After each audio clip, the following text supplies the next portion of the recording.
Maggi আর ডিম দিয়ে একটা বানিয়ে ফেললাম, খুব খেতে ইচ্ছা করছে। তোমরা সকল বন্ধুরা আমাদের সাথে থাকো, আমার সাথে। শুরু করি।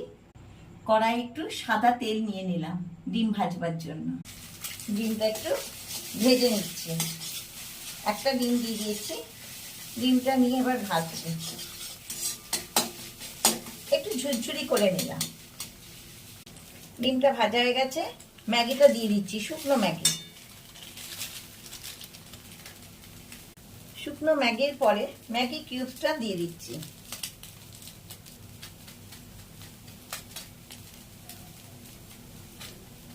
ম্যাগি কিউবসটা দিয়ে দিলাম, দিয়ে একটু নাড়িয়ে নিচ্ছি। একটু নাড়িয়ে নিয়েছি, এবার জল দিয়ে দিলাম। এই যে ম্যাগিতে জলটা পুরো দিয়ে দিলাম, দিয়ে এই চাপা দিয়ে দিলাম। 2 মিনিট এইভাবে থাকবে। টমেটো সস আর